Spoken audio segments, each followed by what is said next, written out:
Darkness. The sound of breathing, controlled and measured. Radio static cuts through the silence like a blade. Phantom, you have 90 seconds before they lock this sector. Hands move in the blackness. Muscle memory. Loading a magazine. 17 rounds. Each one slides home with mechanical precision. Night vision goggles activate with a soft electronic hum. Green phosphorescent world materializes from nothing. Door breach. 3 targets. None of them see her coming. All clear. Package secured. Ask them why I let them live. Cut to black. The morning sun rises over Fort Blackridge, North Carolina, painting the sky in shades of amber and rose. Memorial Day. 68 degrees. Clear sky stretching endless in blue over the parade grounds where flags snap in the gentle breeze. The kind of morning that promises ceremony and remembrance, speeches about sacrifice and valor. Politicians shaking hands with veterans whose memories carry the weight of wars most Americans only know from history books. Beneath an old oak tree at the edge of Memorial Plaza, a woman sits motionless on the grass. Faded Army combat uniform jacket hangs loose on her shoulders, torn at the seams where patches once declared unit and rank. Weathered olive drab rucksack leans against the tree trunk, its canvas bleached by years of sun and rain until the original color exists only in memory. Gray streaks run through brown hair that falls across half her face like a curtain drawn against the world. Sarah Kincaid does not move. Her eyes remain fixed on the granite wall 20 feet away. 52 names carved into black stone. 52 souls she could recite from memory in the darkness of sleepless nights.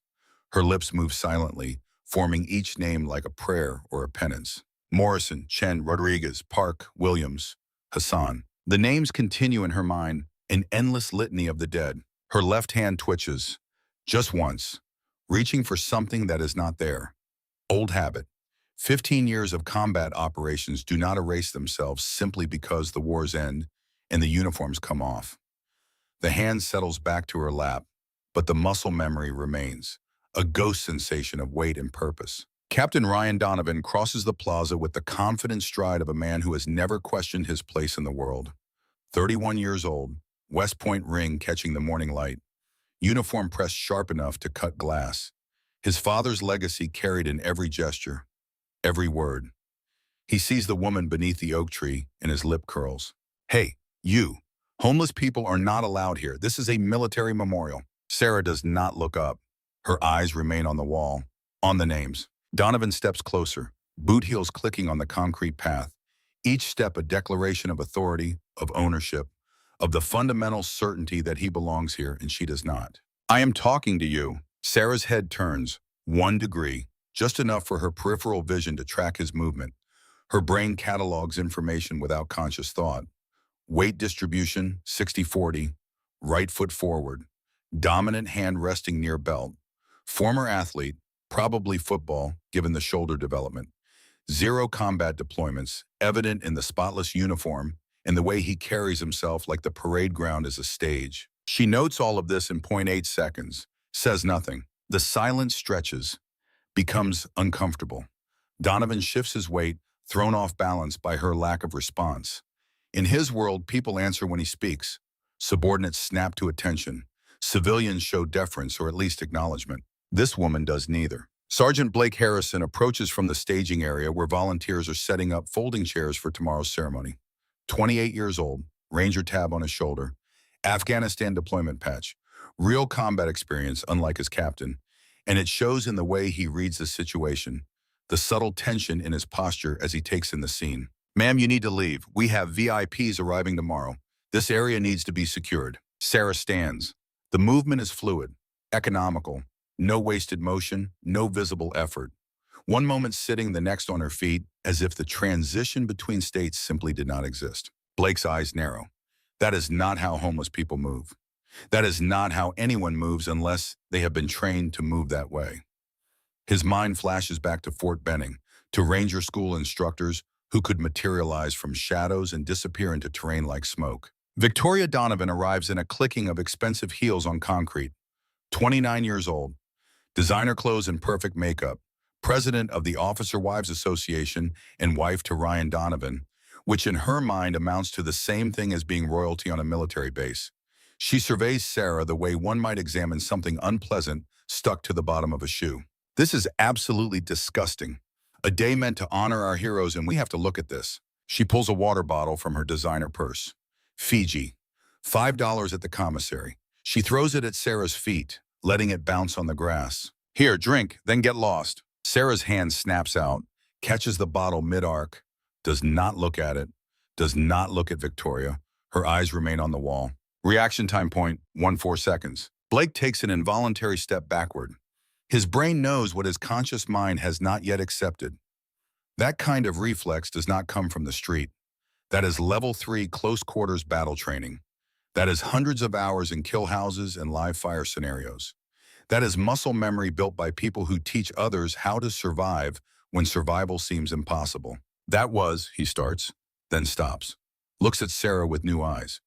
Ma'am, where did you serve? Before she can answer, more voices, more people gathering. The confrontation draws an audience the way blood draws sharks. Phones come out, cameras record. In the age of viral videos and social media outrage, every moment becomes potential content. Every conflict, a chance for clicks and shares, and the brief intoxicating rush of being part of something bigger than yourself. Elderly veteran collapses near the coffee cart. 70-something years old. Korean war cap embroidered with the name of a ship most people have never heard of. Cardiac event, face gray, hands clutching at chest. The crowd freezes. Phones stay raised, but nobody moves. The peculiar paralysis of bystanders confronted with emergency, waiting for someone else to act, to take responsibility, to know what to do. Sarah crosses 40 feet in 4.2 seconds. She drops to her knees beside the man. 2 fingers to his carotid artery, counts pulse against the second hand of an internal clock calibrated by years of trauma medicine in conditions that would break most people. Pulse thready, 110, someone get aspirin if you have it.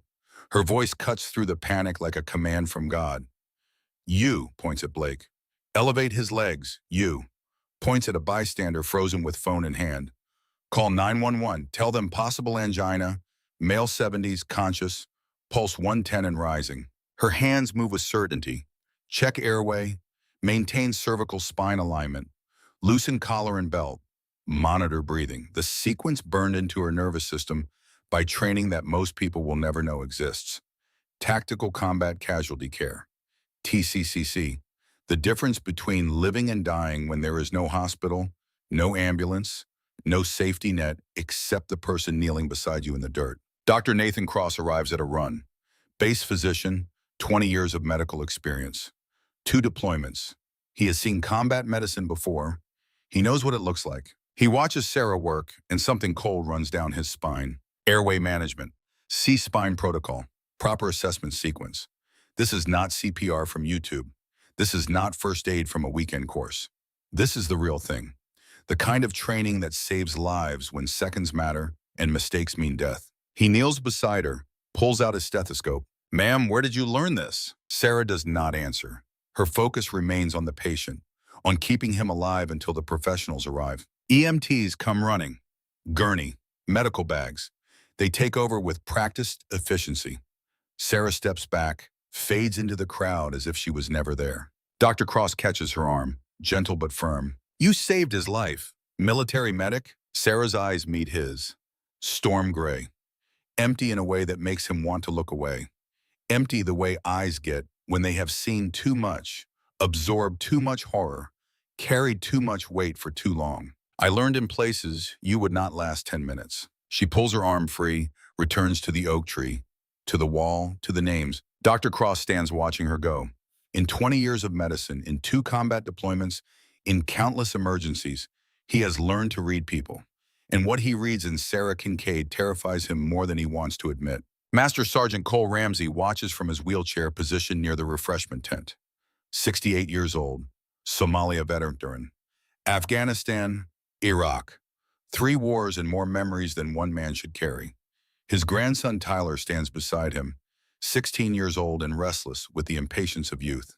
Cole has been watching Sarah since she arrived 2 hours before dawn. Something about her bothers him. Not her appearance, though that is certainly unusual. No, something else. The way she sits, the angle of her shoulders, the almost imperceptible sweep of her gaze across the crowd every few seconds. cataloging threats and exits and lines of fire without conscious thought. He has seen that posture before, in places where sitting wrong could get you killed. Tyler, go buy a sandwich from the coffee cart. The one near that woman. Walk slow. Tyler frowns. Grandpa, you just had coffee and you are being weird. I am 78 years old. I am allowed to be weird. Now go and look at her rucksack when you walk past. Tyler sighs but obeys. He has learned over 16 years that when his grandfather uses that tone, arguing is pointless. He walks to the cart, buys a turkey sandwich he does not want, and makes a show of looking for a place to eat. His path takes him within 5 feet of Sarah's position. He sees the patch, returns to his grandfather 3 minutes later, face pale. Grandpa, there is a patch on her ruck. Skull with Roman numeral 9 and stars, lots of small stars around it. What does that mean? Cole Ramsey's hands grip the armrests of his wheelchair. Knuckles turn white. The blood drains from his face as memory crashes over him like a wave. Somalia, 1993. A young lieutenant who pulled him from a burning vehicle. 3 other men carried across 2 miles of open desert under enemy fire. A woman whose call sign was Phantom because she moved through combat zones like a ghost, materializing when needed and vanishing before anyone could track her. Jesus Christ, he whispers, Unit 9. Tyler leans closer. What is Unit 9? The ones who do not exist. Phantom units, black operations. The people who do the jobs that never make it into official records. Cole's voice shakes. Son, that woman is not homeless. That woman is one of the ghosts. Jackson Reed moves through the crowd with the predatory instinct of a man who makes his living from other people's pain. 35 years old. Former Army. Dishonorable discharge in the 2018 after an incident he still insists was not his fault. Journalism degree from community college. 6 years of digging up scandals and exposing weaknesses and proving that the military establishment that rejected him is corrupt and broken and worthy of contempt. He films Sarah on his phone, posts to social media with hashtags about homeless veterans and military failure. Then he opens the military personnel database on his phone, types in what he can see of her name patch. Result appears, name Sarah Kincaid, rank Captain, discharge 2020, other than honorable, status separated. Jackson grins, shows the phone to Ryan Donovan. Got her, Sarah Kincaid, kicked out, probably theft or substance abuse, maybe both. Ryan's confidence returns. The brief unease he felt watching her catch that water bottle evaporates. She is not some secret operator. She is a washout, a failure. Someone who could not handle the pressure and broke under it. He announces to the growing crowd, voice loud enough for the cameras. See? Just another person who could not cut it, pretending to be something she is not. Laughter ripples through some of the onlookers. Nervous laughter. The kind people use to reassure themselves that everything is normal, that the world still makes sense, that the categories they use to organize reality remain intact. Sarah hears it all, sitting beneath the oak tree, eyes on the wall, on the names. She does not react, does not defend herself, does not explain. 52 names, 52 people who trusted her, 52 souls who did not come home. What does it matter what these people think? Cole Ramsey wheels himself toward the administrative building. Tyler pushes from behind, confused by the sudden urgency, but knowing better than to ask questions. They find Colonel Marcus Webb in his office, reviewing final security protocols for tomorrow's ceremony. Sir, you need to stop this. That woman by the memorial wall is not who they think she is. Webb looks up from his paperwork. 52 years old, 2 stars, base commander, a man who has managed crises on 4 continents and does not appreciate being interrupted by retired sergeants with conspiracy theories. Master Sergeant Ramsey, I understand you are concerned, but the woman is homeless. The personnel database clearly shows the database is a cover file. Cole's voice shakes with intensity. Sir, that patch on her rucksack, Unit 9. I have only seen it twice in 40 years of service. Both times the person wearing it had clearance higher than God. Webb frowns, picks up his phone, dials Pentagon personnel. This is Colonel Marcus Webb, Fort Blackridge. I need to verify a personnel file for Captain Sarah Kincaid. Service number. He reads from the database on his computer screen. Pause. Webb's face changes. Color drains. His hand grips the phone tighter. The voice on the other end speaks for 30 seconds. Webb listens, says nothing, hangs up slowly. He looks out his window, across the parade ground to the Memorial Plaza, to the woman sitting beneath the oak tree.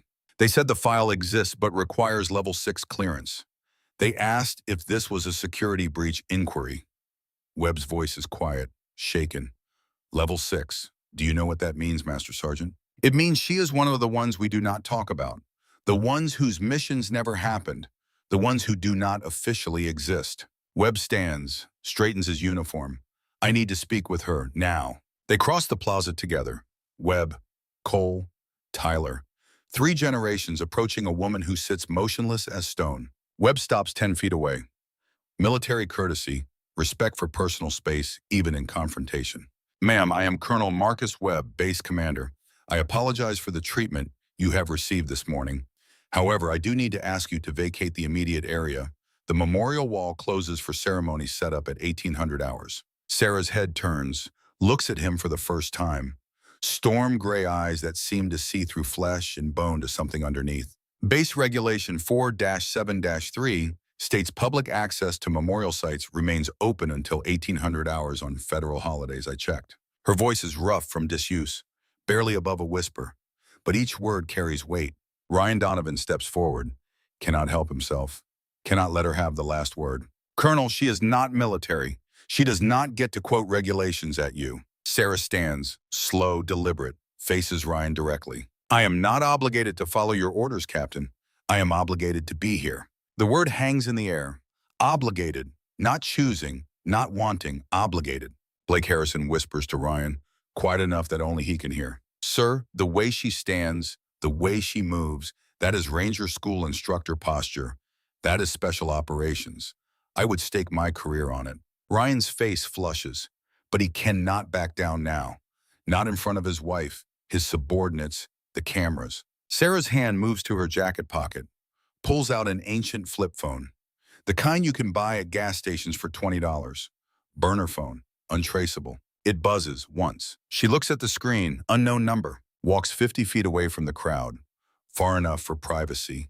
Answers. Yes. The voice on the other end is male. Distorted, electronically altered to remove identifying characteristics.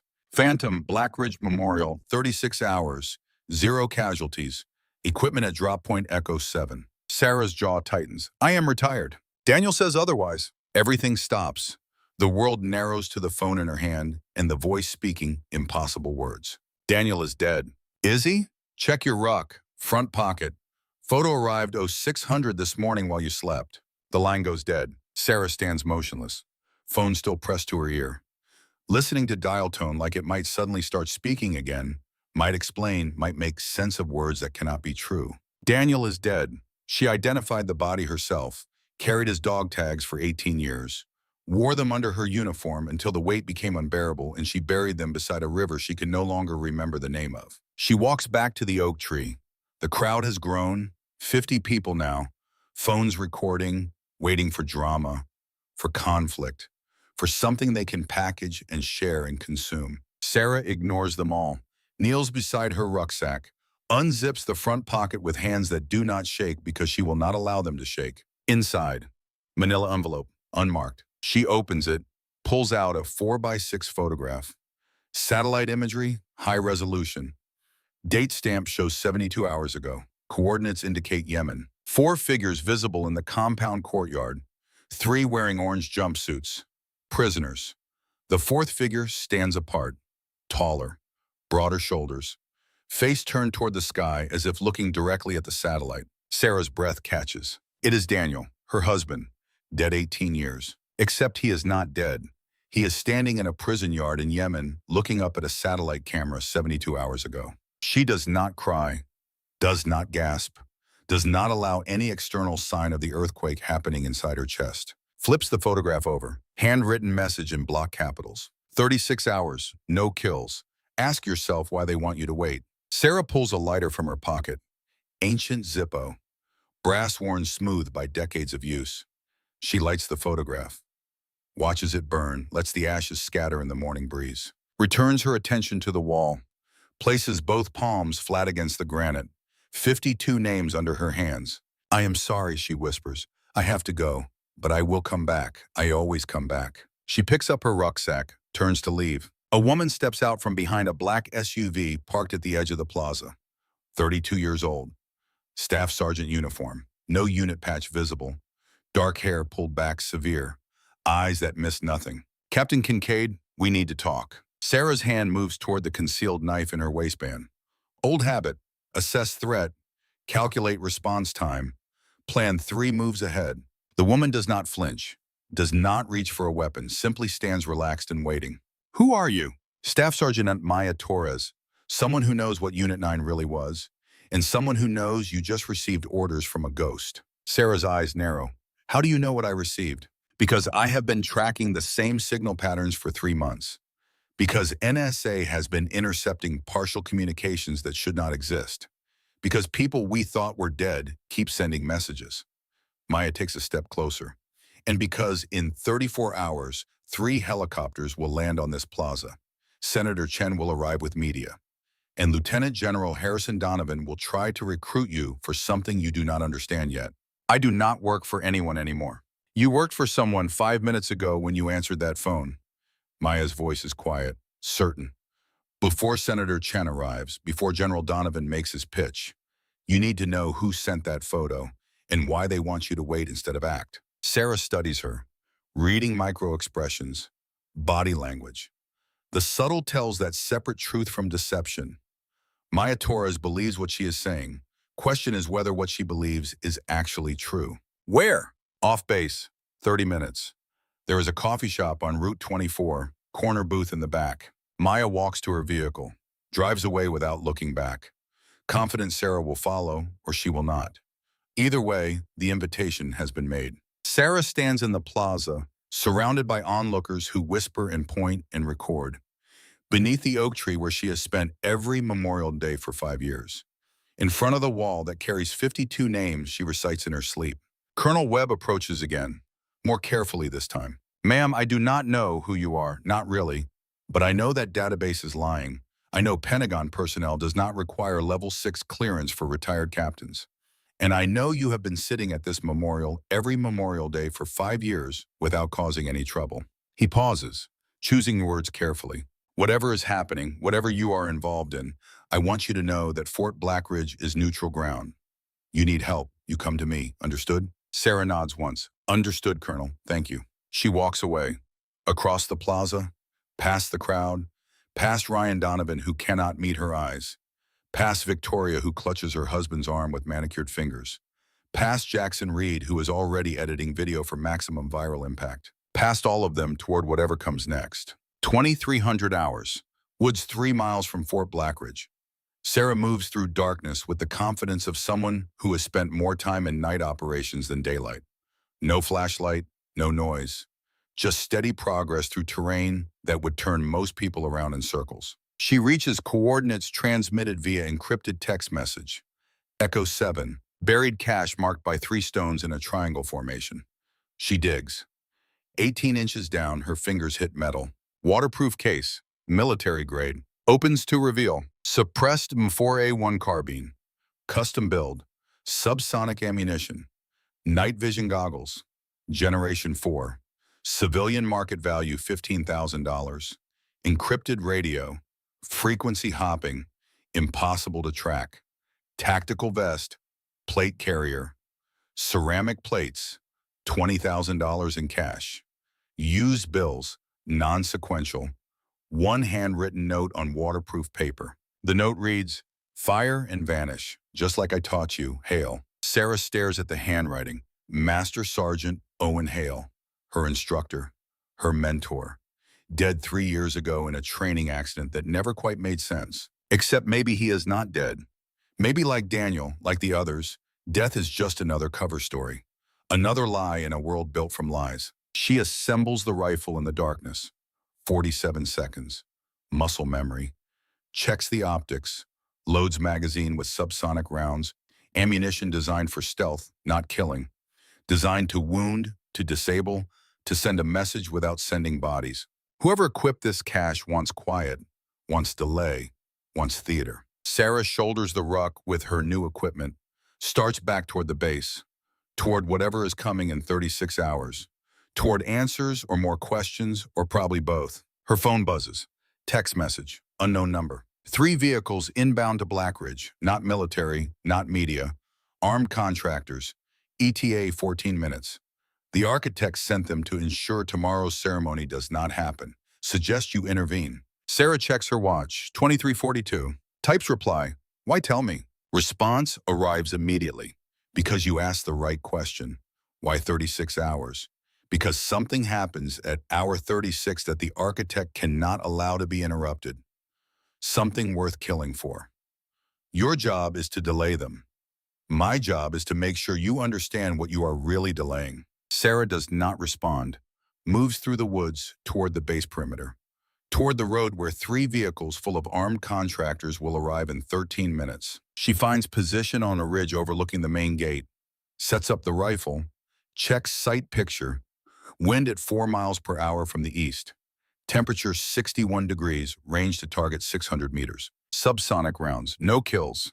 Just disable the vehicles, send them away, make them afraid. 3 sets of headlights appear on the road. Black SUVs, tinted windows, moving fast. Sarah settles into shooting position, breathing slows, heart rate drops. The world narrows to scope picture and trigger press in the mathematics of ballistics. She whispers to herself, words that have become mantra over 5 years of homelessness and grief and trying to forget who she used to be. 36 hours, no kills. Let's see if I remember how to make people disappear. First vehicle approaching the gate, Sarah puts the crosshairs on the front driver's side tire. Exhales, squeezes. The suppressed rifle makes a sound like a cough. Soft, forgettable. 600 meters downrange, the tire explodes. Vehicle swerves, slams on brakes. Second vehicle crashes into it from behind. Third vehicle stops hard. Doors open. Men pile out. Armed. Tactical gear. Definitely not media. Sarah puts a round through the engine block of the second vehicle. Another cough. Steam erupts from under the hood. The men scatter, seeking cover, trying to identify shooter position. Sarah fires 3 more rounds, close enough to make them duck, far enough to avoid hitting flesh. Concrete sparks, metal pings. The message is clear. You are not welcome. You are outmatched. Leave while you still can. The men confer. 30 seconds of heated argument Sarah cannot hear but can imagine. Then they pile back into the remaining functional vehicle. Reverse down the road at speed. Sarah watches through the scope until they disappear. Then she disassembles position. Police her brass. Erase any evidence she was here. Starts back to town, to the cheap motel where she has been staying, to wait for morning and Senator Chen and General Donovan and whatever truth or lies they bring with them. Her phone buzzes one more time. Text message. Well done, Phantom. They will report failure. The architect will send better people tomorrow. But tonight you bought time, and time is all we have. Who are you, Sarah types. Response.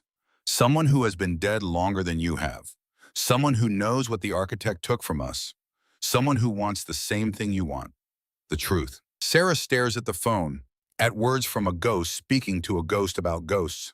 36 hours, no kills. Ask why they want you to wait. She is starting to understand, and what she understands makes her blood run cold. Tomorrow, Senator Chen will arrive. General Donovan will arrive. Media will arrive. They will declare her a hero. They will want her to speak, to show her face, to become visible again after 5 years of invisibility. And while all eyes are on Fort Blackridge, while cameras roll and speeches echo, and the nation watches a homeless veteran revealed as decorated warrior, somewhere else, something else is happening. Something that requires everyone to be distracted, everyone to be looking the wrong direction. The architect is not trying to stop the ceremony. The architect is using the ceremony, using her, using all of them. Question is why. Sarah reaches the motel. Room 12? She paid cash, used a fake name. Habits from another life that never quite go away. Sits on the bed. Rifle disassembled on the threadbare comforter.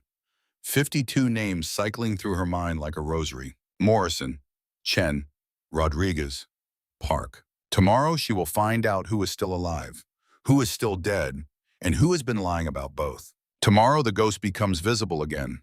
Invisibility in her world usually means someone is about to die. She just has to make sure it is not her. Not yet. Not until she knows the truth. Outside the motel window, stars wheel across the Carolina sky. Indifferent to human drama. Indifferent to secrets and lies and the games people play with other people's lives. Inside room 12, Sarah Kincaid cleans her rifle and waits for dawn and tries not to think about the photograph of her dead husband standing in a prison yard 72 hours ago. Tries and fails because some ghosts refuse to stay buried and some truths refuse to stay hidden. And in 35 hours and 14 minutes, one way or another, everything changes. Dawn breaks over Fort Blackridge like a wound opening in the sky, red and orange bleeding across the horizon. Sarah has not slept. Sleep is a luxury she abandoned years ago along with most other human comforts. She sits on the motel bed, rifle components spread before her in perfect order. Bolt carrier group, upper receiver, lower receiver, magazine well, trigger assembly. Each piece cleaned and inspected with the kind of attention most people reserve for religious artifacts. Her phone buzzes. 6 a.m. exactly. Text message from Maya Torres. Coffee shop. 20 minutes. Come alone. Sarah reassembles the rifle. 32 seconds. Faster than before. Muscle memory sharpening with each repetition like a blade on a whetstone. She breaks it down again. Stows the components in the false bottom of her rucksack.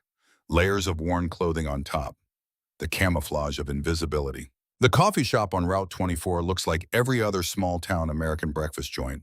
Vinyl booths, Formica counters, the smell of burnt coffee and bacon grease. 3 customers at the counter. Construction workers, probably. Early shift. They glance at Sarah when she enters. See the threadbare jacket and unwashed hair. Look away quickly.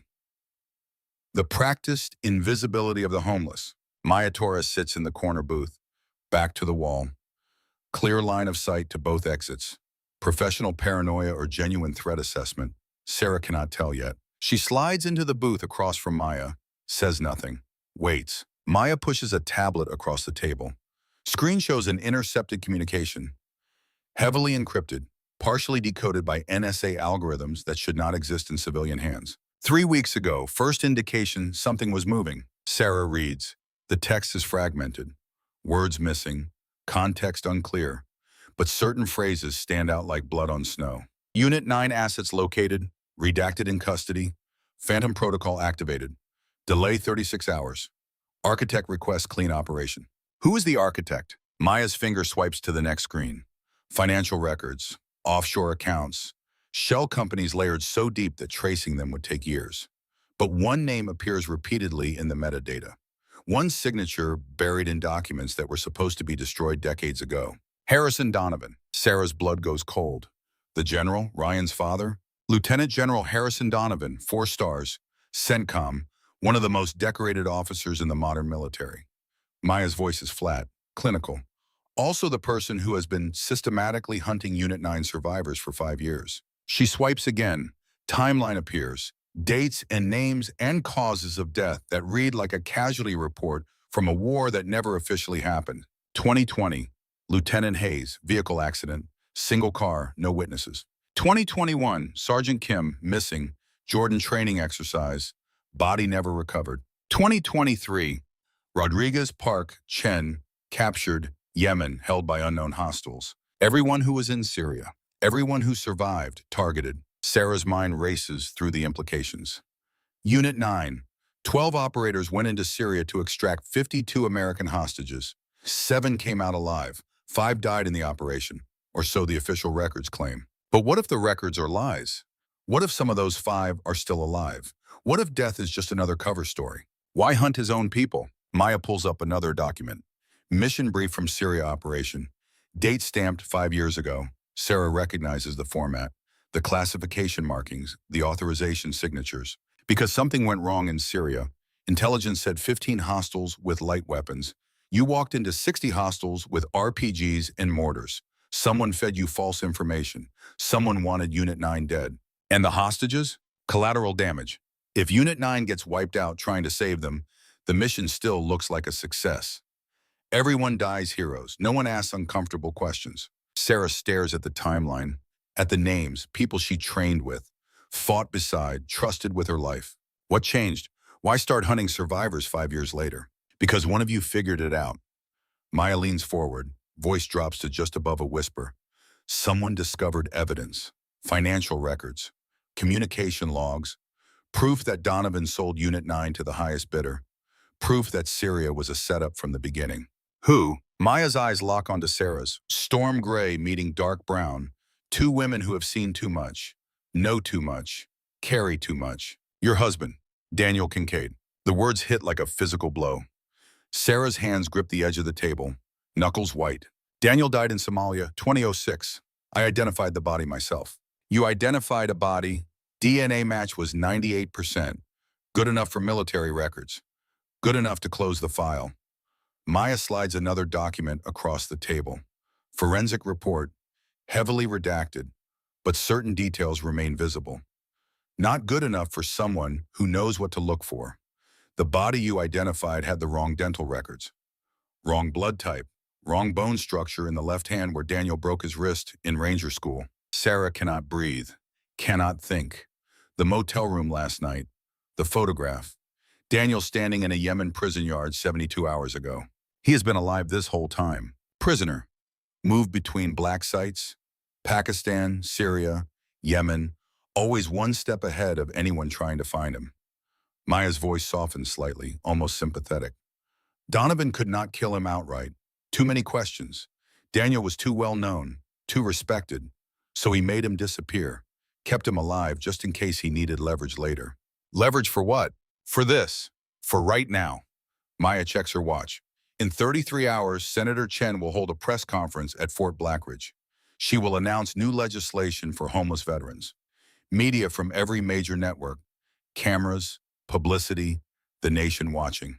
And while everyone is watching Fort Blackridge, Task Force Greystone launches a raid in Yemen, officially to rescue 3 American hostages, actually to eliminate the last witnesses, Rodriguez, Park, Chen, and Daniel.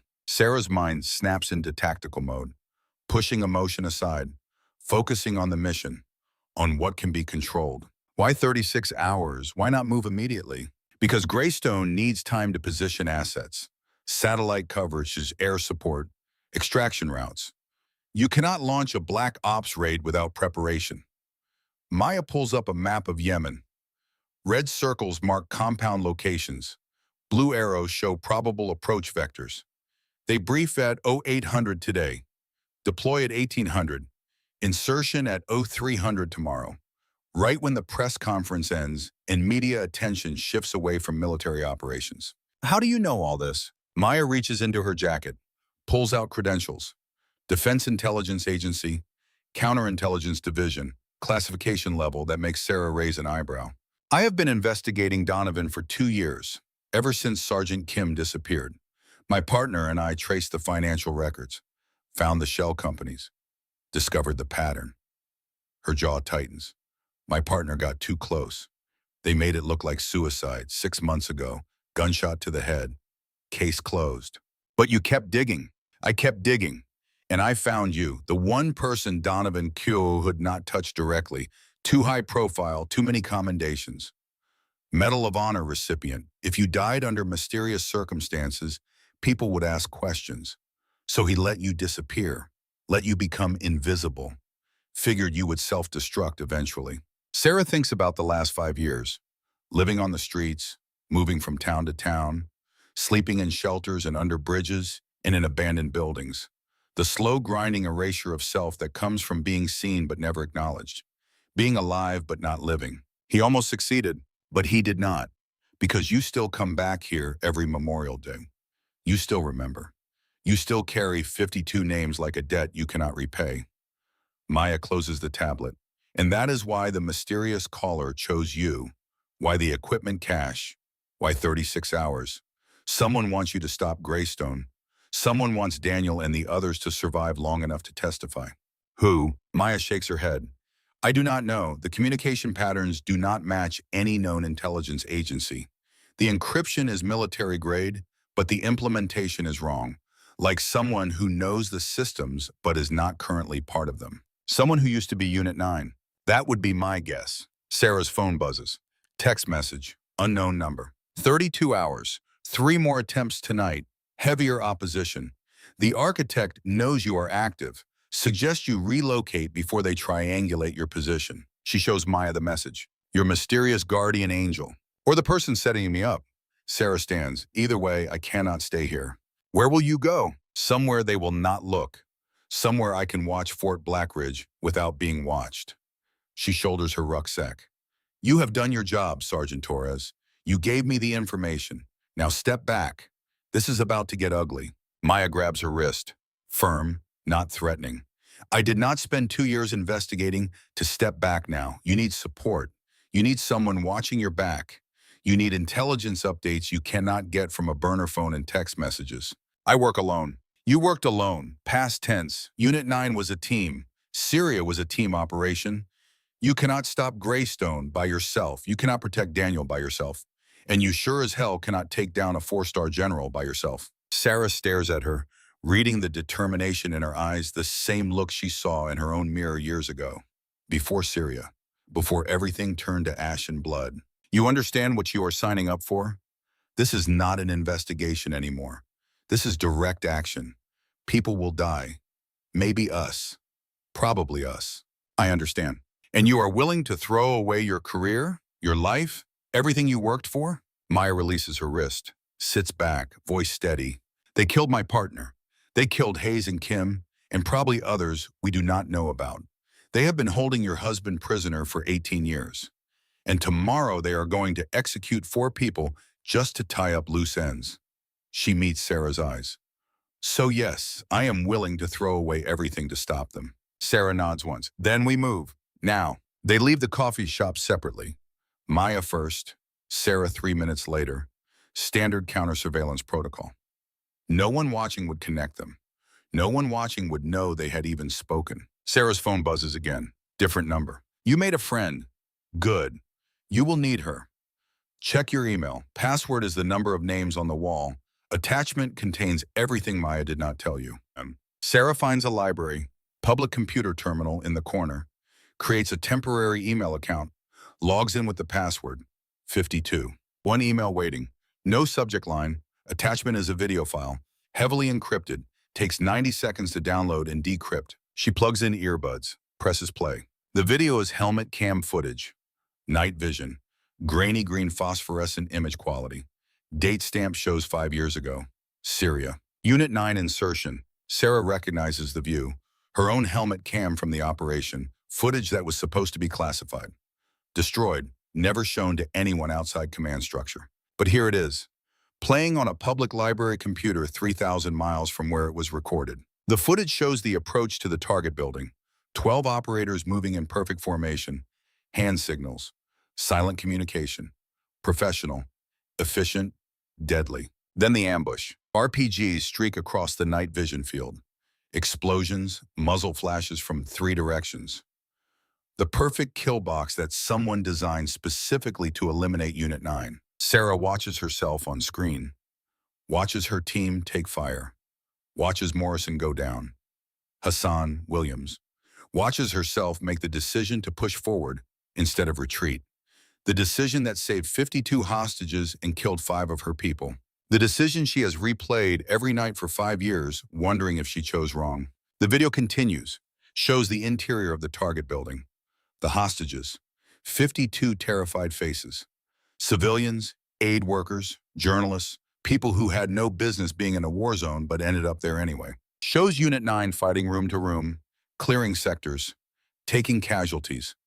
The brutal mathematics of close quarters combat where every corner might hide death and every decision might be your last. And then something Sarah has never seen before. A face in the crowd, one of the hostages, dark hair, scarred face, eyes that track the operators with professional assessment rather than civilian fear. The face is familiar. Sarah knows it, knew it, thought it was dead. Lieutenant Eva Cross, call sign Wraith, Unit 9, listed as killed in action during the Syria extraction. But she is not dead. She is standing among the hostages, looking directly at Sarah's helmet cam, and her expression is not fear or relief. It is calculation. The video ends abruptly. Screen goes black. Text appears. Eva Cross did not die in Syria. She was never a hostage. She was the inside contact who fed Donovan the intelligence about the operation. She is the reason 12 operators walked into a kill box. She is the reason your husband disappeared. And she is currently in Yemen with Rodriguez, Park, and Chen. Ask yourself why. Sarah sits frozen, staring at the screen, mind racing through implications and possibilities and the terrible logic of betrayal. Eva Cross, one of the original Unit 9 members, trained with Sarah, deployed with Sarah, saved Sarah's life twice, and betrayed everyone. But why? Money, ideology, blackmail? Another text message, third unknown number today. You have 28 hours. Senator Chen arrives at Fort Blackridge in 12 hours. She will announce your identity publicly. Donovan will be forced to act. Greystone will deploy early. You need to be in position before then.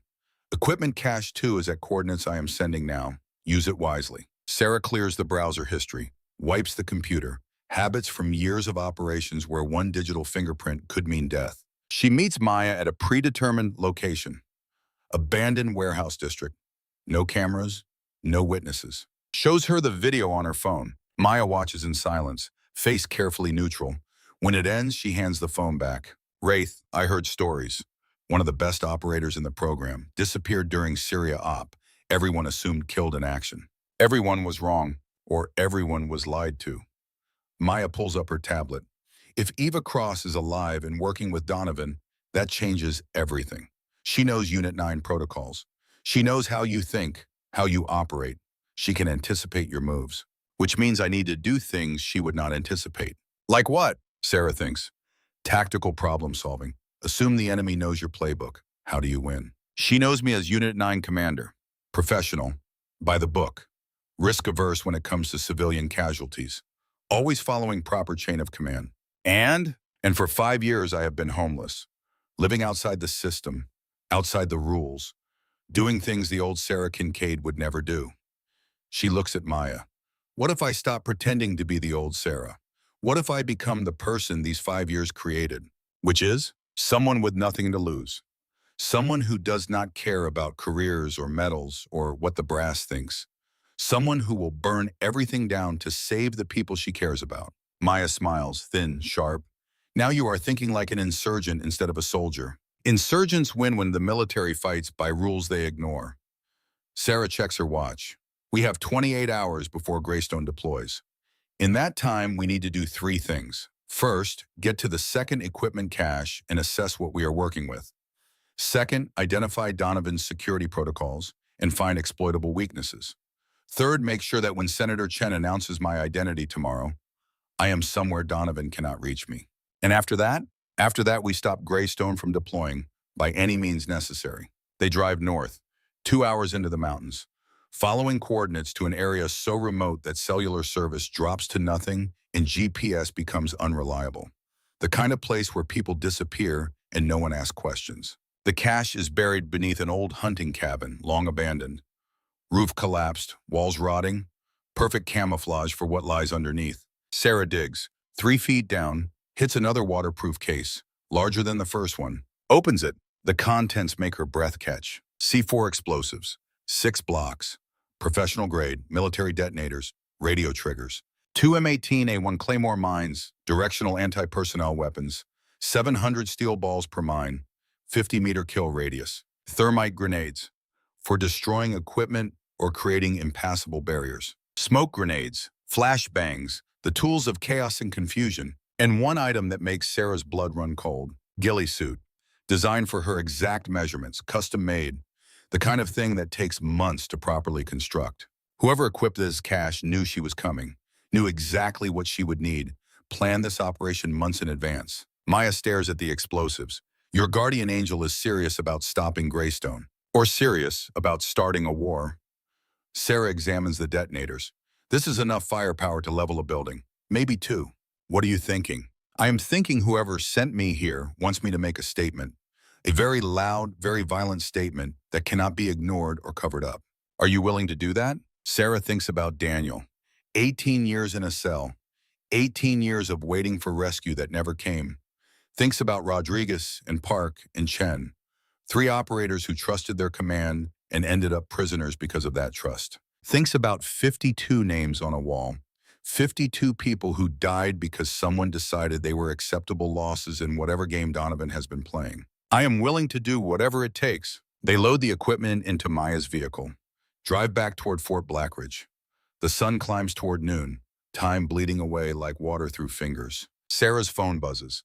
Maya's phone buzzes. Same message, same unknown number. Senator Chen, early arrival. Ate, Fort Blackridge, 1400 hours. 2 hours ahead of schedule. Donovan scrambling. Greystone deployment moved up to 2200 tonight. You have 10 hours. They know. Maya grips the steering wheel. Somehow Donovan knows you are active. He is collapsing the timeline, forcing everyone to move faster, making mistakes. Good. People make mistakes when they are rushed. Professionals especially. They have protocols, procedures, muscle memory. When you force them to deviate, they lose their edge. But we are also being forced to deviate. Sarah shakes her head. We have nothing to deviate from. No plan, no backup, no support structure. All we have is improvisation and violence and the willingness to use both. They arrive at Fort Blackridge at 1300 hours, 1 hour before Senator Chen. The base is chaos. Military police everywhere. Security checkpoints doubled. Media vans already setting up at the Memorial Plaza. Sarah watches through binoculars from a ridge half a mile away. Studies the patterns, the movements, the weak points. There, she points. Service entrance on the east side, delivery trucks. They check IDs but do not search vehicles thoroughly. Too much volume, too little time. You want to drive onto a military base in a vehicle full of explosives? I want to be inside the perimeter when things start happening. Outside, I am just another target. Inside, I am chaos they cannot control. Maya considers. It could work, but we need credentials. IDs that will pass checkpoint inspection. Sarah pulls out her phone, types message to the unknown number. Need base access. 2 people. Delivery credentials. Can you provide? Response comes 30 seconds later. Check glove compartment. Already done. Maya opens the glove box. 2 laminated ID cards. Base contractor credentials. Food service delivery. Complete with photos that must have been taken from security cameras or social media. Names and employment history that would pass any database check. Whoever this person is, they have serious access to military systems. Or they used to. Sarah studies the IDs. These are perfect, too perfect, the kind of forgery that requires insider knowledge. You think it is someone from Unit 9? I think it is someone who wants Donovan exposed badly enough to risk everything. And I think we are about to find out if their plan gets us inside or gets us killed. They switch vehicles, rent a commercial van, load it with actual food service supplies purchased from a restaurant wholesaler, hiding the weapons and explosives beneath catering trays and delivery boxes. The kind of camouflage that works because guards expect to see what they see every day. Approach the east gate at 1345. 15 minutes before Senator Chen arrives. Maximum chaos, minimum attention to detail. The guard is young, 20-something, probably his first posting. He checks their IDs, scans them. Computer beeps green. Food service for the ceremony? Yes, sir. Catering for the VIP reception. He glances in the back of the van, sees stacks of boxes and food containers. Does not open them, does not search thoroughly, just waves them through. That easy, that simple, because security is only as good as the people implementing it, and people are lazy, distracted, human. They park near the maintenance buildings, away from the Memorial Plaza, away from cameras and crowds. Sarah starts unloading equipment, placing it strategically, C4 under a dumpster. Claymore aimed at the motor pool, smoke grenades in drainage tunnels, creating a network of chaos that can be triggered remotely. Maya sets up observation post on a rooftop. Laptop connected to base security cameras through a backdoor exploit she will not explain. Eyes on the plaza, on the gates, on the movements of personnel who might be Greystone operators positioning for deployment. 1400 hours exactly. 3 black SUVs roll through the main gate. Senator Laura Chen, small security detail, media following like hungry wolves. The circus has arrived. Sarah watches through a scope. Chen emerges from the lead vehicle. 56 years old, silver hair, designer suit, the professional polish of someone who has spent 30 years in politics. But her eyes, Sarah recognizes those eyes, hard, calculating. This is not just a photo opportunity. Chen is hunting for something or someone. Colonel Webb meets her at the plaza. They shake hands, exchange words Sarah cannot hear. Then Chen looks directly at the oak tree where Sarah sat yesterday. Looks at it like she knows, like she understands what it means. Maya's voice crackles through the encrypted radio. Donovan just arrived. South entrance. Unmarked vehicle. 4 men with him. All armed, all moving like special operations. Sarah swings the scope, catches movement. Lieutenant General Harrison Donovan. 4 stars gleaming. Uniform perfect. face carved from granite. And behind him, 4 operators in civilian clothes but military haircuts and the kind of physical conditioning that screams Special Forces, Greystone, has to be. They move toward the administrative building, not the plaza, not the ceremony area, somewhere private, somewhere they can coordinate without being observed. Sarah makes a decision. I'm going to get close, see if I can hear what they are planning. That is suicide. You will be recognized. Not if I am dressed like them. Sarah strips off the homeless disguise. Beneath, she wears generic base contractor clothing. Polo shirt, khaki pants, baseball cap. The uniform of invisible labor that people see but do not register. Grabs a clipboard, a radio, props that complete the costume. She is not Sarah Kincaid. She is just another contractor doing maintenance work that no one cares about. Approaches the administrative building. Service entrance. Door is locked, but the lock is old. Standard issue. She picks it in 12 seconds. Inside, fluorescent lights, linoleum floors, the smell of coffee and printer toner. Bureaucracy made physical. Voices from a conference room. Donovan's voice. Deep. Authoritative. The voice of a man who has commanded thousands and expects obedience. Sarah moves closer, finds a maintenance closet across the hall. Door slightly ajar. Perfect position to listen without being seen. Donovan is briefing the Greystone team. Timeline has been accelerated. Chen arrived early. That forces our hand. New deployment time is 2,200 hours tonight. I know it is rushed, but we have no choice. The situation is deteriorating faster than anticipated. Another voice, younger, harder. What situation, sir? Intelligence says the hostages are stable. No imminent threat. The threat is not to the hostages. The threat is to operational security. Someone has been accessing classified files. Someone knows about Yemen, about the prisoners, about Unit 9. We cannot wait until 0300 tomorrow. By then, whoever is digging will have gone public. Silence. Then the younger voice again. Are we talking about elimination? All 4 targets? We are talking about retrieval. Official story is rescue operation, but if casualties occur during extraction, that is acceptable. Make it look like they died resisting rescue. Understood?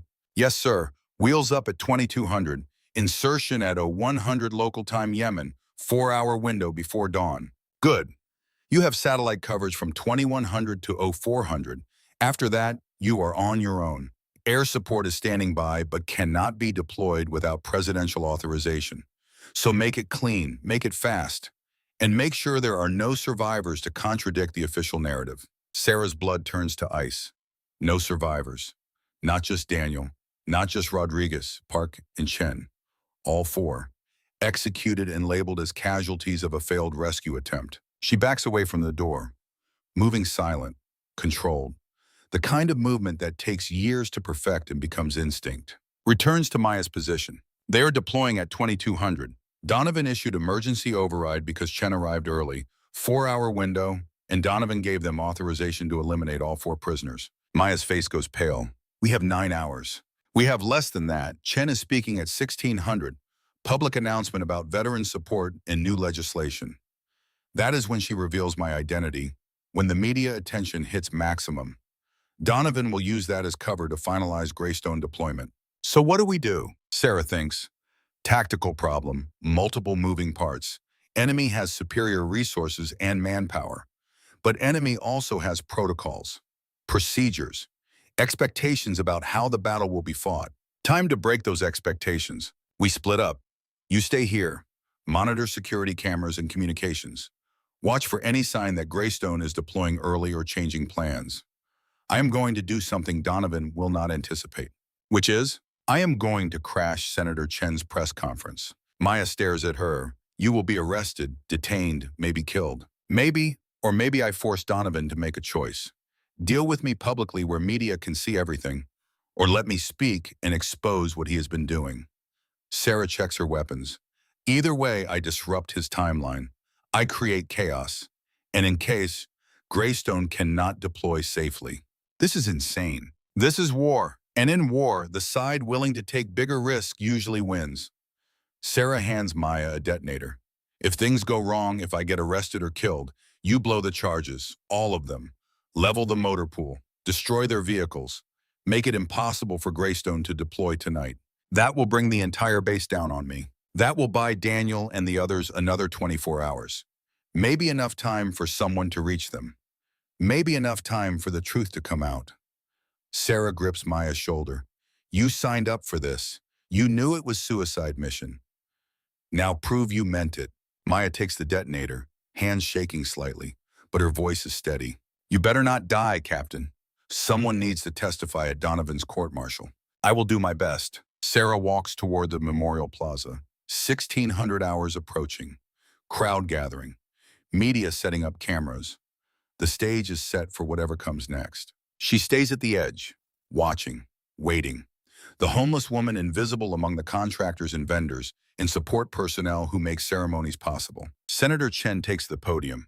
Microphones, cameras, the full weight of media attention focused on one person. Thank you all for coming. Today, we honor those who served, those who sacrificed, and particularly those who continue to fight battles long after the war's end. The speech continues. Platitudes about service and sacrifice and the debt owed to veterans. The kind of speech politicians have been giving for generations. Then Chen's tone changes, becomes sharper, more direct. Yesterday at this very memorial, something happened that should never happen in America.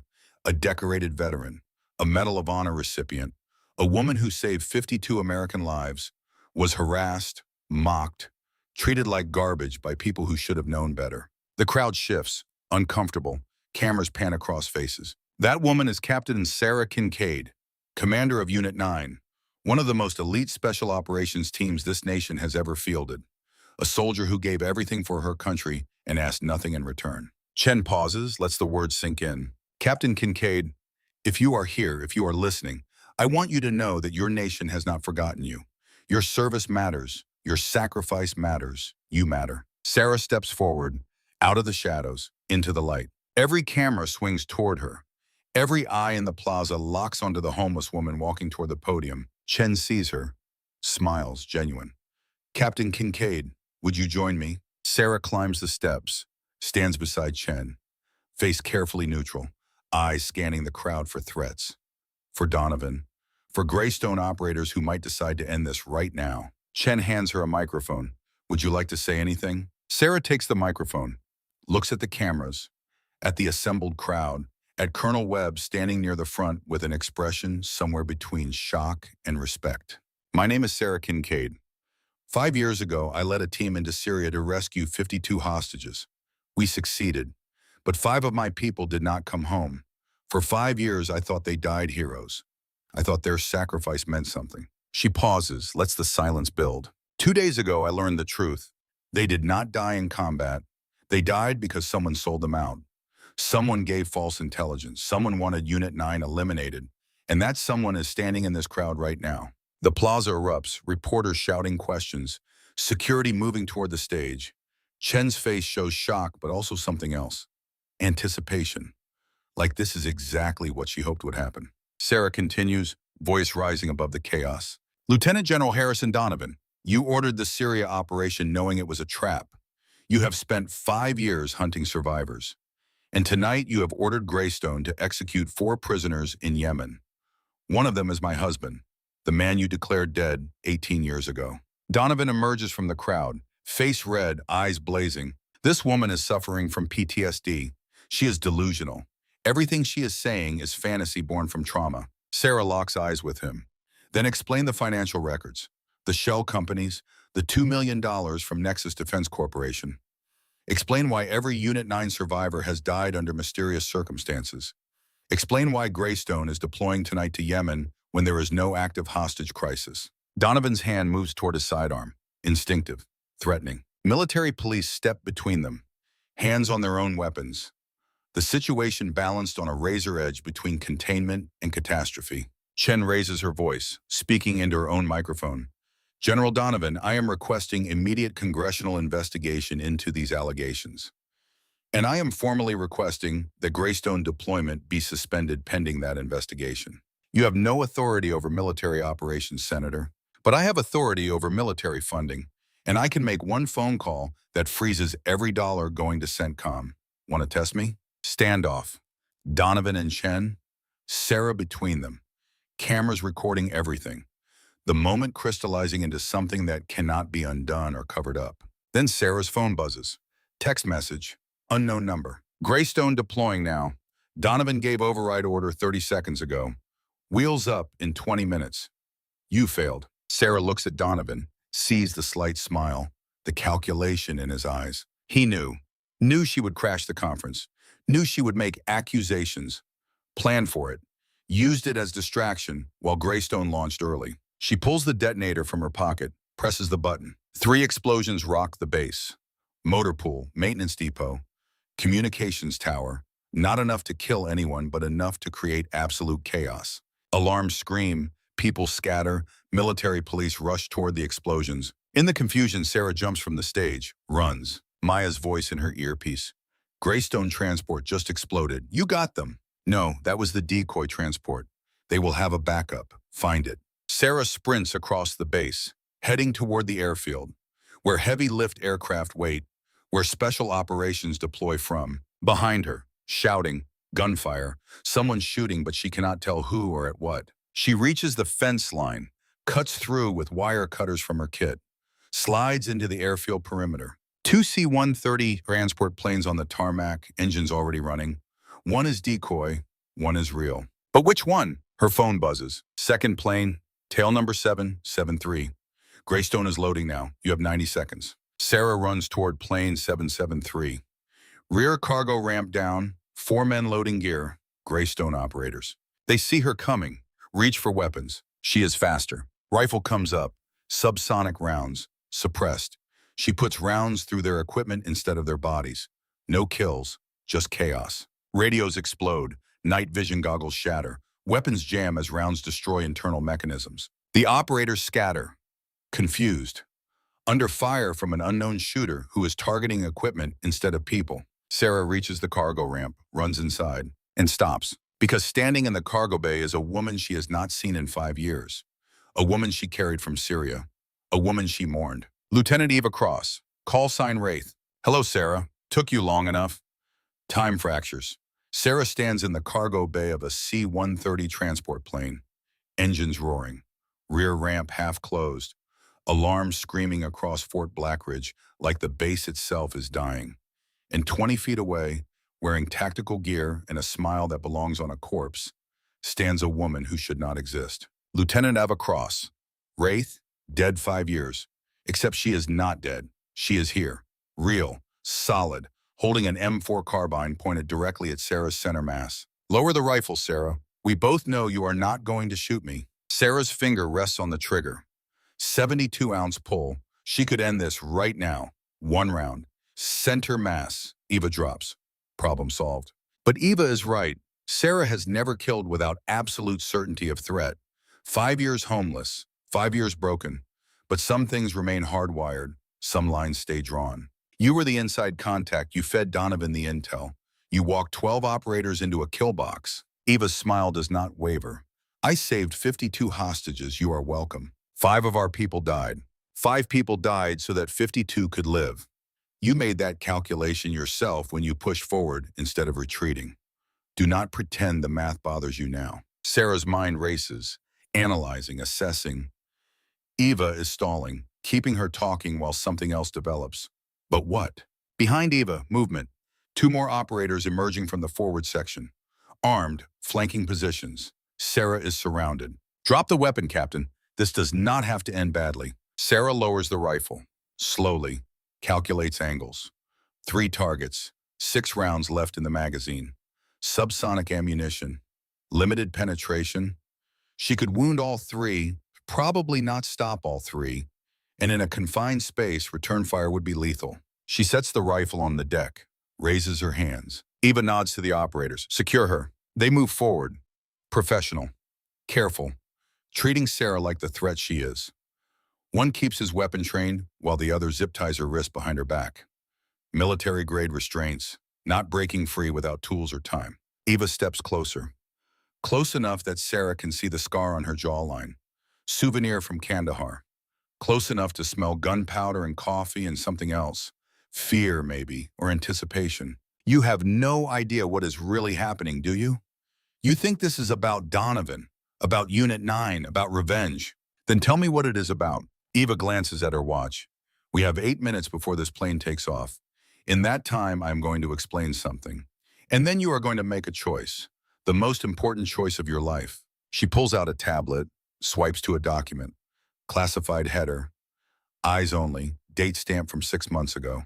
Task Force Greystone. Official mission is counterterrorism. Hunting high-value targets across the Middle East and North Africa. 34 successful operations in 2 years. 0 American casualties. Perfect record. Sarah stares at the document. I know what Greystone is. You know what they tell you it is. You do not know what it actually does. Eva swipes to another file. Photos, compound in Syria, compound in Yemen, compound in Libya. All similar design, all showing the same pattern of thermal signatures. These are not terrorist safe houses. These are black site prisons. Greystone does not hunt terrorists. Greystone runs an off-the-books detention network. Prisoners that officially do not exist. Held indefinitely. No trials, no oversight, no accountability. Sarah's blood runs cold. How many prisoners? 47 at last count. Some are actual terrorists. Most are witnesses, whistleblowers, people who discovered things powerful people want buried, like your husband. Eva swipes to another image. Daniel Kincaid. Recent photo, gaunt, gray, but alive, standing in a Yemen compound courtyard.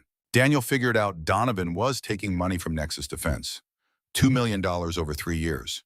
In exchange, Donovan steered contracts, approved deployments that benefited Nexus operations. Standard corruption. But Daniel also found something else. She swipes again. Financial network.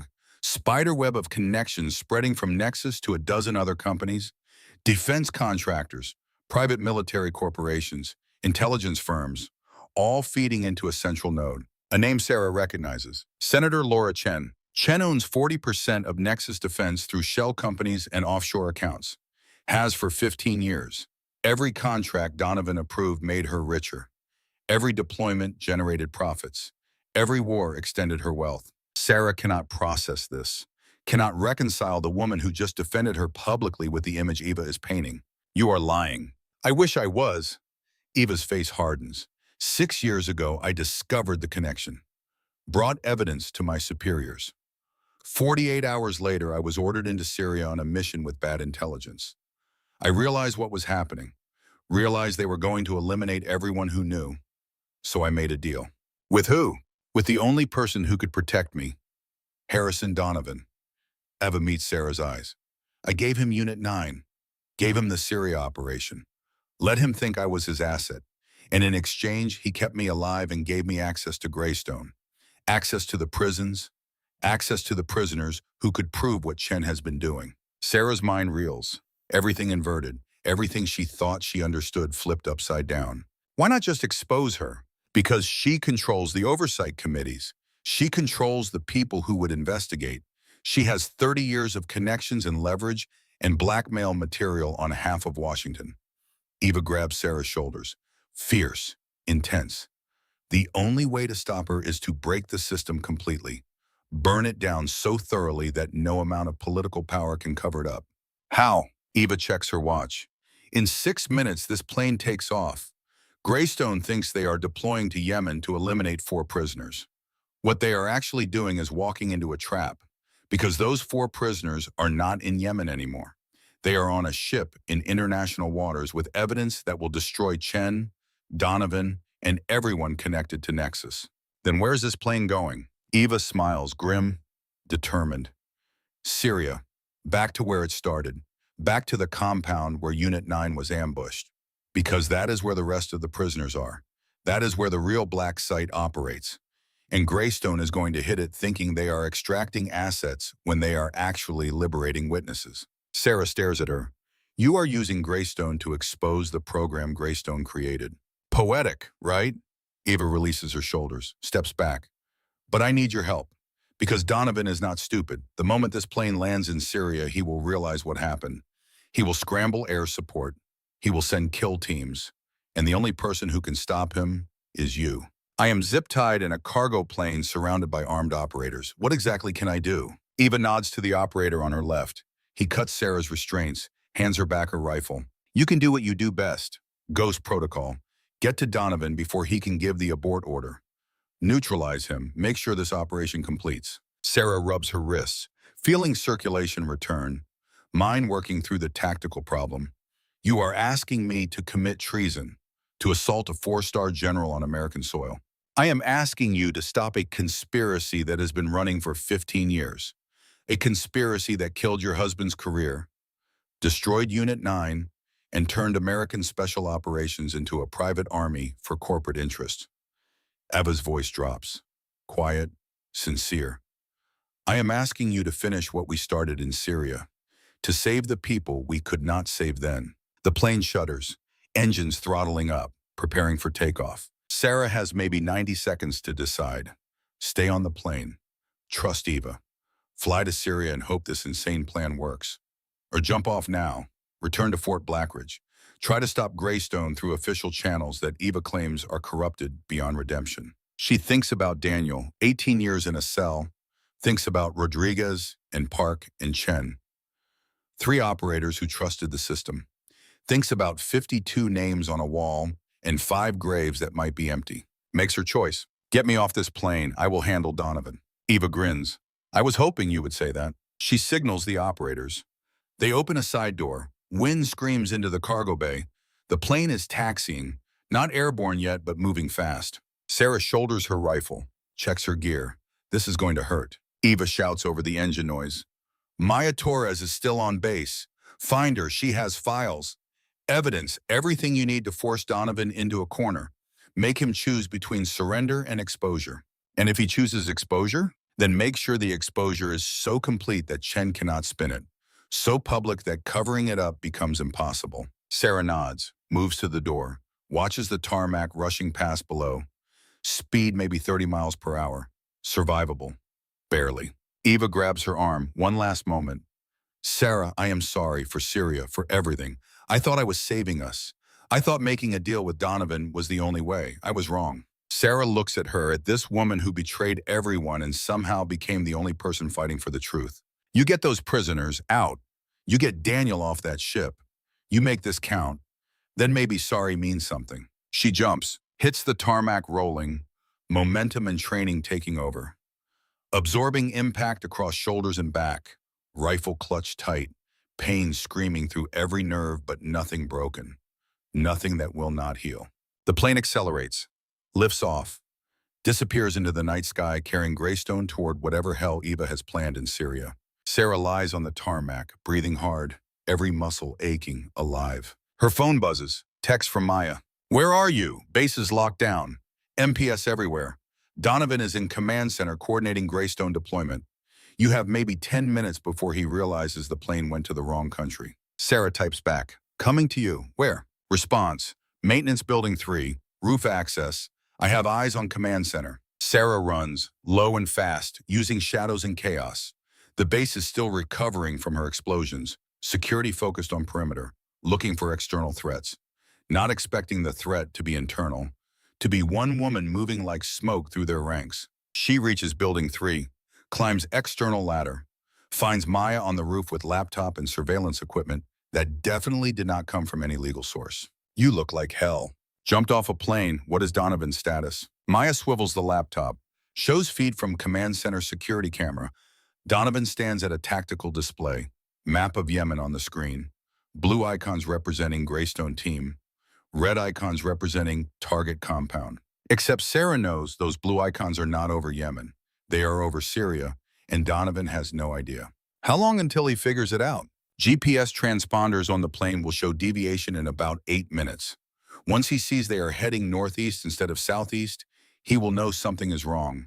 Then he scrambles fighters, shoots down his own plane, kills everyone aboard. Then we have 8 minutes. Sarah opens her rucksack, pulls out the remaining explosives. 2 blocks of C4, 1 thermite grenade, enough to make a statement. What are you thinking?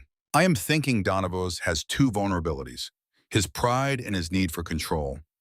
If I threaten both simultaneously, he will make a mistake. She assembles a charge, timer set for 6 minutes, places it on the exterior wall of the command center, directly below where Donovan is standing. You are going to blow up the command center with him inside? I am going to make him think I am. Force him outside into the open, where media can see, where Chen can see, where he cannot hide behind classified protocols and security clearances. Maya understands, grins. You are going to make him choose between his mission and his image. Exactly. Sarah activates the timer, then pulls out her phone, calls a number she memorized yesterday. Senator Chen's direct line. Chen answers on the second ring. Captain Kincaid, where are you? Half the base is looking for you.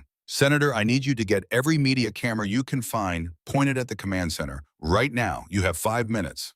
Why waste man? Why? What is happening? You are about to see a 4-star general either surrender to overwhelming evidence of corruption or blow himself up trying to maintain operational security. Either way, it will be the story of the decade. She hangs up, does not wait for response. Chen will either mobilize media or she will not.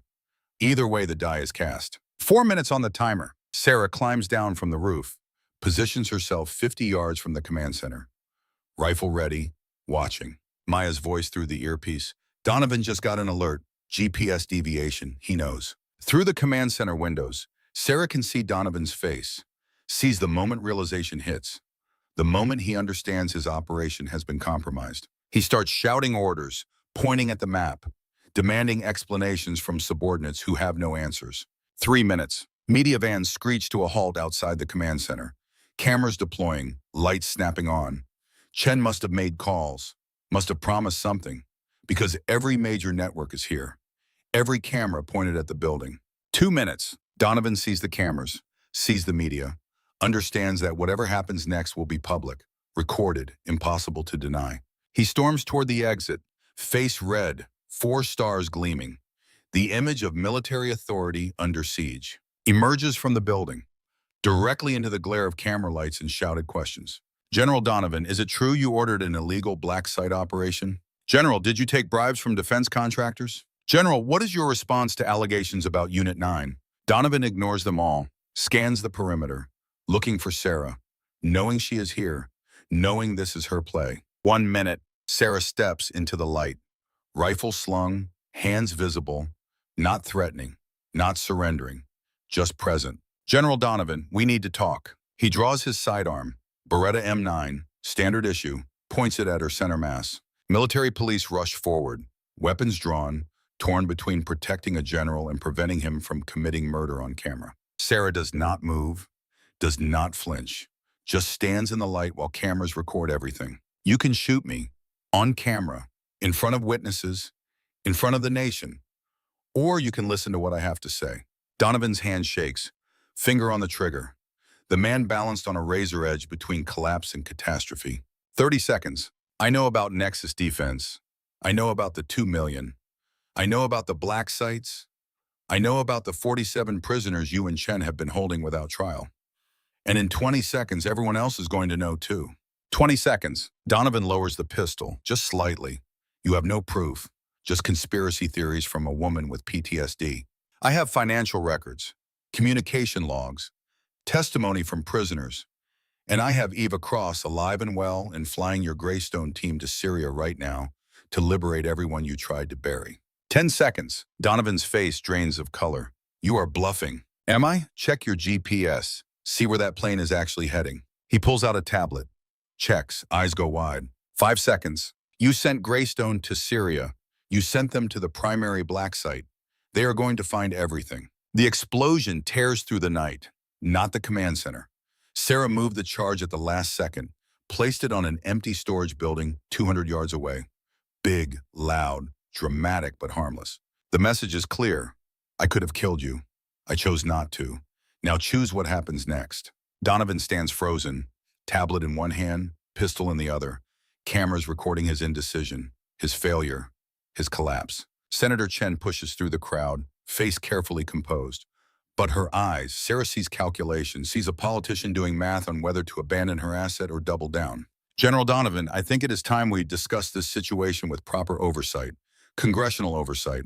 Translation, you are done, but if you cooperate, maybe I survive. Donovan looks at Chen, at Sarah, at the cameras, at his entire world crumbling in real time. He lowers his pistol, hands it to the nearest MP.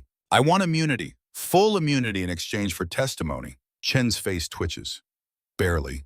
But Sarah sees it, sees the crack in the facade. That will be up to the Justice Department, General, not me. Then I want it in writing, before I say another word, because if I go down, I am taking everyone with me. He looks directly at Chen when he says it. The standoff freezes.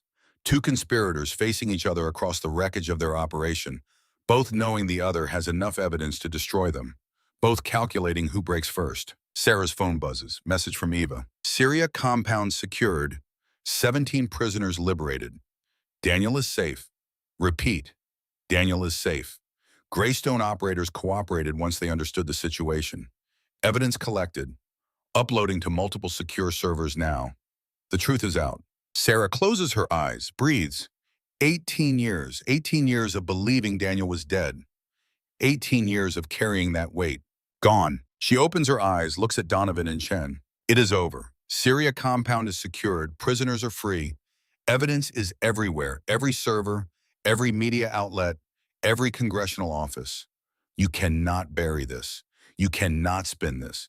You can only choose how you face it. Maya's voice through the earpiece. Sarah, we have incoming. Senator Chen's security detail. They are moving to detain you. Sarah sees them. 4 men in suits, moving with the precision of former special operations, coming to make her disappear before she can say anything else on camera. She drops the rifle, raises her hands, but not in surrender, in signal. Maya triggers the dead man switch. Not explosives, something better. Every screen on base lights up, every television, every computer monitor, every phone, all showing the same feed. Helmet cam footage from Syria. 5 years ago, Unit 9 walking into the ambush. The kill box. The betrayal. Eva's face among the hostages. Then new footage. Recent. Greystone operators entering Syria compound tonight. Finding the prisoners. Finding the evidence. Finding the truth. And audio. Donovan's voice. Recorded phone calls. Ordering operations. Approving payments. Discussing prisoner disposal like they are talking about garbage collection. The evidence plays on loop. Inescapable. Undeniable. Everywhere. Chen's security detail stops. Stares at the screens. Realizes their employer is finished. They turn around.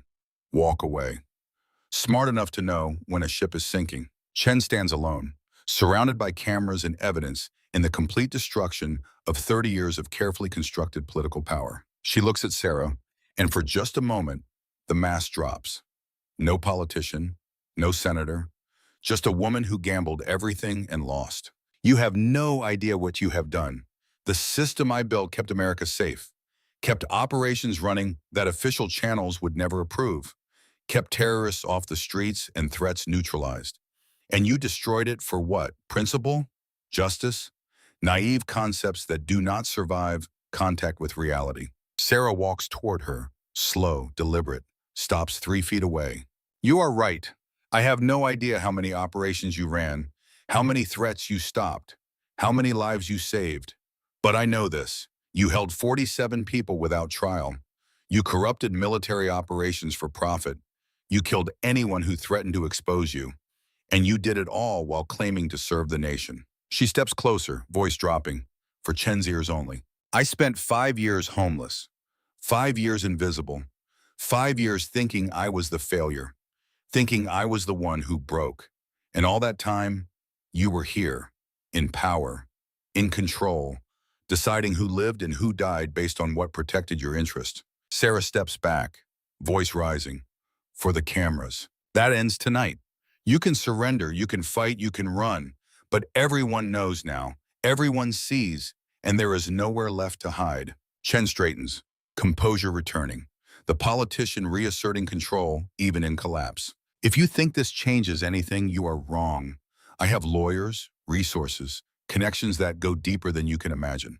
This is not over. You are right, it is not over. It is just beginning. Sarah turns her back, walks away, leaving Chen standing in the camera lights, leaving Donovan surrounded by MPs, leaving the base in chaos and confusion and the slow grinding machinery of justice beginning to turn. She finds Maya on the roof, still monitoring feeds, still coordinating with Eva's team in Syria. We did it. Maya nods, does not smile, too exhausted, too overwhelmed. We did something. Whether it is victory or suicide, we will find out. How long until Daniel gets back? Transport is already en route. Diplomatic flight. State Department is scrambling to figure out how to handle prisoners who officially do not exist suddenly appearing in public. Should be stateside in 36 hours. 36 hours, full circle, the same time frame that started this, the same countdown, the same impossible deadline. Sarah sits on the roof edge, legs dangling over empty space, looking at Fort Blackridge spread below, at the memorial wall and the oak tree and the place where this all began. What happens now? Maya sits beside her. Congressional hearings, Justice Department investigations, media circus, probably years of legal battles and classified testimony and redacted reports. The truth came out, but the system will fight like hell to contain it. Will it work? The containment? Some of it. Chen has connections. Donovan has leverage. They will burn evidence, intimidate witnesses, make deals. Probably both end up in minimum security somewhere writing memoirs about how they were patriots who made hard choices. That is not justice. No, but it is reality. Maya looks at her. But here's the thing, those 47 prisoners are free. Whatever happens in court, whatever deals get made, those people are no longer in cages. That is victory. Small, imperfect, but real. Sarah thinks about Daniel, about 18 years stolen, about time that can never be recovered, about the cost of truth in a world built on lies. It has to be enough. It is all we get. They sit in silence, watching the sun rise over Fort Blackridge. New day, new world, same problems wearing different faces. Sarah's phone rings, unknown number. She almost does not answer, exhaustion making her slow, making her careless. But she answers. Captain Kincaid. The voice on the other end makes her heart stop. Sarah, it is me. It is Daniel. She cannot speak, cannot breathe. 18 years of grief and guilt and impossible hope crashing down all at once. Sarah, are you there? I am here. Her voice breaks. I am here. Are you okay? Are you safe? I am safe. I'm coming home. Eva says 36 hours. Sarah, I am finally coming home. Tears run down her face. Silent. Unstoppable. I thought you were dead. For 18 years, I thought you were dead. I know. I am sorry. I am so sorry. I tried to get word out. Tried to find a way, but they kept moving me, kept me isolated. I started to think no one was looking, that everyone had moved on. I never moved on. I never stopped looking. I just did not know where to look. You found me anyway. You always find a way. She laughs, crying and laughing at the same time. I had help, a lot of help, from people who should not have helped, from ghosts who refused to stay dead. Eva told me everything about Unit 9, about the conspiracy, about what you have been doing for 5 years. His voice softens. Sarah, you need to know. None of this was your fault. Syria, the ambush, the people we lost. You made the only choice you could with the information you had. You saved 52 lives. You did everything right. It does not feel right. It feels like failure. Because you carry everyone. You always have. Every name, every face, every person who trusted you. But Sarah, you cannot carry the dead forever. At some point, you have to let us help you carry the weight. She closes her eyes. I do not know how to do that. Then we will figure it out together like we used to, like we should have been doing all along. 36 hours. 36 hours, and then I am home, and we start over. Build something new from everything that burned down. They talk for 20 more minutes. About nothing. About everything. About the life they lost and the life they might build. Until the call drops. Battery dying, connection lost. But it does not matter. Because he is alive. He is safe. He is coming home. Sarah stands, looks at Maya. I need to go back to the wall. Need to tell them it is over. Want company? No, this I do alone. She climbs down from the roof, walks across the base, past MPS who do not stop her, past cameras that have moved on to other stories, past the wreckage of explosions and operations and carefully laid plans, reaches the memorial plaza, the oak tree, the granite wall, 52 names carved in stone. She places both hands on the wall, feels the cold rock under her palms. It is done. I found the truth. I stopped them. The people responsible will face justice, maybe not the justice they deserve, but justice nonetheless. The wind moves through the oak tree, early morning light painting everything gold. Daniel's alive. He is coming home. After 18 years, he is finally coming home. She traces the names with her fingers. Morrison, Chen, Rodriguez, Park, Williams, Hassan, all the others, the 52 who did not come home from Syria. I cannot bring you back, cannot undo what happened, but I can promise you this. Your names will be remembered.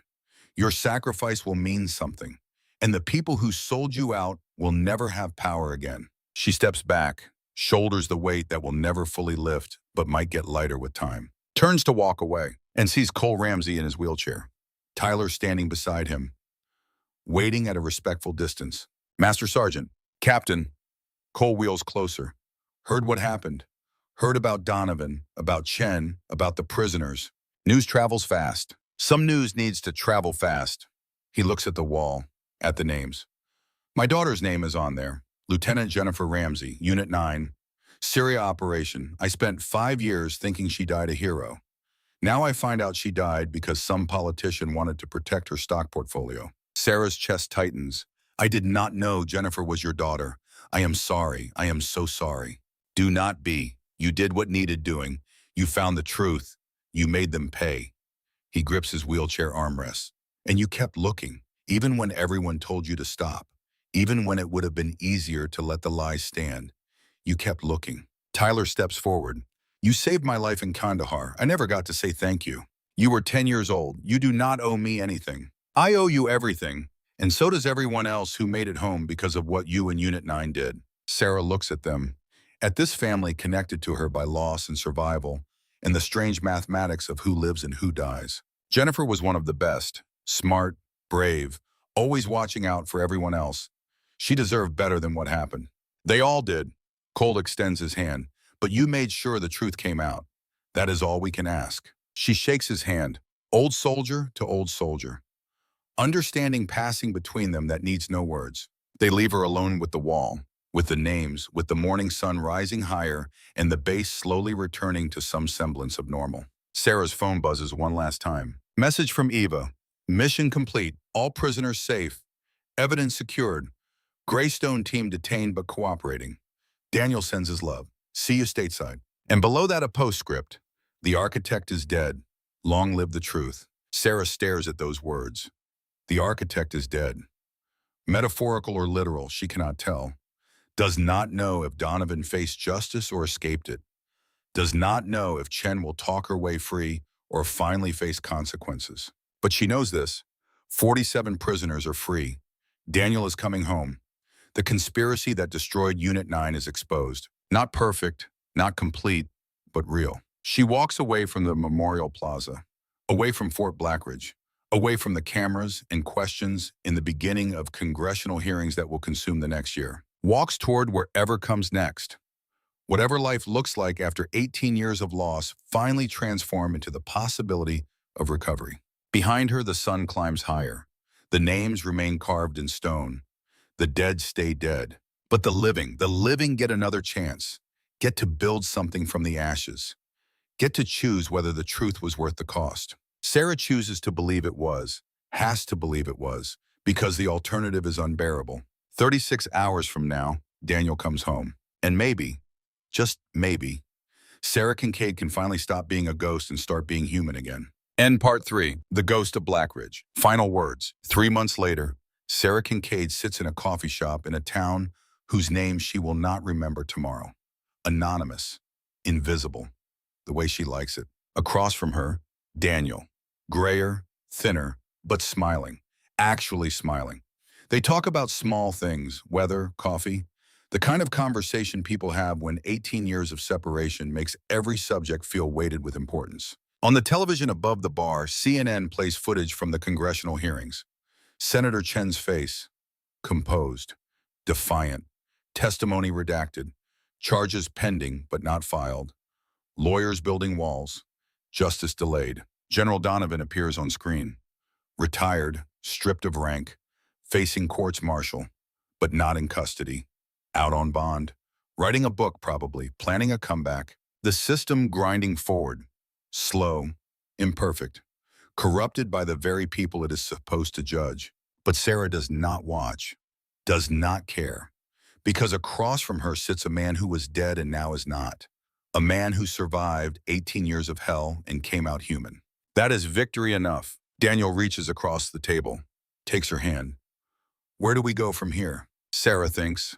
About Fort Blackridge, about the wall, about 52 names and 5 years of homelessness and the long road from ghost to person. Somewhere quiet, somewhere we can remember who we used to be and figure out who we want to become. That sounds good.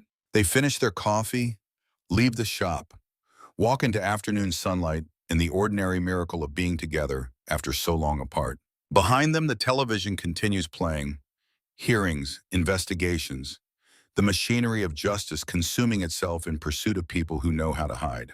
But somewhere in Syria, 17 freed prisoners tell their stories. Somewhere in Washington, Maya Torres builds cases that cannot be buried. Somewhere in Yemen, Eva Cross disappears into whatever shadows protected her before. And in a small town whose name does not matter, two ghosts become human again. The truth burns, but from the ashes something grows. Not justice, not peace, not resolution, but life.